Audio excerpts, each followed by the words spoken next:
औज़ुबिल्लाहिमिनश्शैतानिर्रजीम बिस्मिल्लाहिर्रहमानिर्रहीम। प्यारे बच्चों, आज हम मैथमेटिक्स क्लास 7 में पैरेलल लाइन्स के बारे में पढ़ेंगे। सबसे पहले पैरेलल लाइन्स किन लाइनों को कहते हैं? वो दो लाइनें या दो से ज़्यादा लाइनें जिनके दरमियान फासला डिस्टेंस हमेशा या हर जगह बराबर बराबर रहे, यानी वो दो लाइनें जिनके दरमियान अगर डिस्टेंस को हम एक जगह मापेंगे, फिर दूसरी जगह मापेंगे, तीसरी जगह मापेंगे, चौथी जगह मापेंगे, वो डिस्टेंस हमेशा बराबर आएगी। या हम ऐसे कहते हैं वो दो लाइनें जो कभी नहीं मिलती हैं। वो इसलिए नहीं मिलती क्योंकि वो एक दूसरे के नज़दीक या एक दूसरे से दूर जाती ही नहीं है, वो एक दूसरे से बराबर बराबर दूर रहती हैं। फॉर एग्ज़ाम्पल, आपकी जो नोटबुक है उस पर अगर आप देखोगे, जो इसमें लाइनें बनी होती हैं जिन पे आप लिखते हो, आप अगर देखोगे उन लाइन्स को, आपको खुद अंदाज़ा हो जाएगा कि दो लाइनें, उन लाइन्स जिनको हम रूल्स कहते हैं, वो जो दो लाइनें हैं वो दो लाइनें हर जगह बराबर बराबर दूर होती हैं। उनको अगर आप बहुत आगे एक साइड से या दूसरे साइड से प्रोड्यूस भी करोगे तो वो कभी मिलने का नाम ही नहीं लेती। जैसे मैंने यहाँ पर इसमें डायग्राम में दिखाया आपको, ये लाइन L है और ये लाइन L है, ये लाइन M है। इन दो लाइनों को अगर आप देखोगे तो ये आपको लगता है कि कहीं जाकर मिलेंगी? नहीं, क्योंकि ये एक दूसरे से हर जगह यहाँ भी, यहाँ भी, यहाँ भी, यहाँ भी बराबर बराबर दूर हैं। ऐसी दो लाइन्स या दो से ज़्यादा लाइन्स को हम कहते हैं पैरेलल लाइन्स। इनकी प्रॉपर्टी क्या होती है कि इनके दरमियान हर जगह डिस्टेंस बराबर होती है। ठीक। अब एक और बात है ट्रांसवर्सल, वो लाइन जो दो पैरेलल लाइन्स को काटता है। वो लाइन, जैसे यहाँ पर मेरे पास दो लाइन्स हैं L, एक लाइन M, ये L लाइन है और ये है लाइन M। एक लाइन है ये, इसका नाम मैंने N रखा है। ये इस लाइन L को भी इंटरसेक्ट करती है और ये लाइन M को भी इंटरसेक्ट करती है एट टू डिस्टिंक्ट पॉइंट्स, दो अलग अलग जगहों पर। ठीक है ना। इस लाइन N को हम कहते हैं ट्रांसवर्सल। ठीक। उम्मीद है कि आपको ये समझ आया होगा कि पैरेलल लाइन्स किनको कहते हैं, ट्रांसवर्सल किसको कहते हैं। तो इससे आप आगे बढ़ते हैं। अगर दो पैरेलल लाइनें हैं, जैसे एक लाइन है L, दूसरी लाइन है M, इनको एक ट्रांसवर्सल काटता है।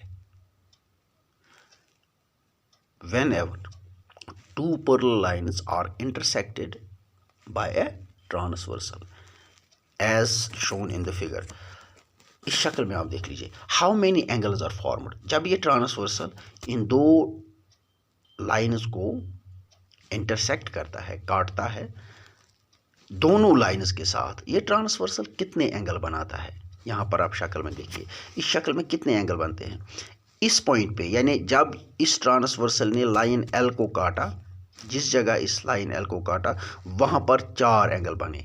मैंने उनका नाम रखा है एंगल 1, एंगल 2, एंगल 3 और angle 4।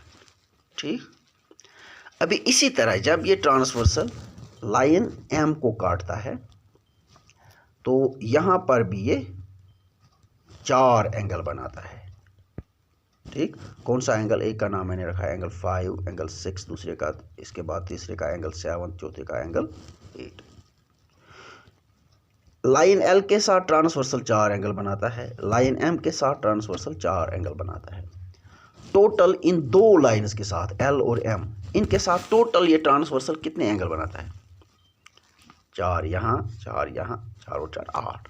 So when ever a transversal intersects or cuts two parallel lines, 8 angles are formed. 8 angles are formed. मैंने यहाँ पर नाम 1 2 रखा है, आप कोई भी नाम रख सकते हो, x y z इसी तरह, या a b c, लेकिन 8 हुरूफ होने चाहिए। यहाँ पर मैंने शक्ल में दिखाया कि ये ट्रांसवर्सल है, ये वाला, ये ओके। ये जो एंगल 8 यहाँ पर बने, आप इस शक्ल को गौर से देखिए, आप बता दीजिए मुझे इन 8 एंगलों में से, यहीं से मैं आपको बताता हूँ 4 एंगल हैं जो बाहर के हैं। तो क्या आप पहचान पाओगे? बाहर वाले को हम कहते हैं एक्सटीरियर एंगल। इन 8 एंगलों में से कौन से हैं? एक्सटीरियर हो गए ये बाहर के, ये और ये। कौन कौन से हैं? एंगल 1, एंगल 2, एंगल 7 और एंगल 8। इनको हम कहते हैं exterior angles. In this case, इस सिचुएशन में इनको हम एक्सटीरियर एंगल्स कहते। इसी तरह जो इंटीरियर एंगल्स हैं, इस डायग्राम में जो इंटीरियर एंगल्स बनते हैं वो कौन कौन से हैं? 3, 4, 6 और 5, या 5 और 6। तो when a transversal intersects two parallel lines, 8 angles are formed in total. Out of those 8, 4 are exterior and 4 are interior angles. एक बात और, ये जो ट्रांसवर्सल है, जब इसने इन 2 पैरेलल लाइन्स को काटा, इंटरसेक्ट किया, तो 4 एंगल इस साइड में बने, राइट साइड में, 4 एंगल लेफ्ट साइड में। अगर मैं आपको बता दूं, name the angles in this figure which lie on one side of the transversal के एक साइड के एंगल।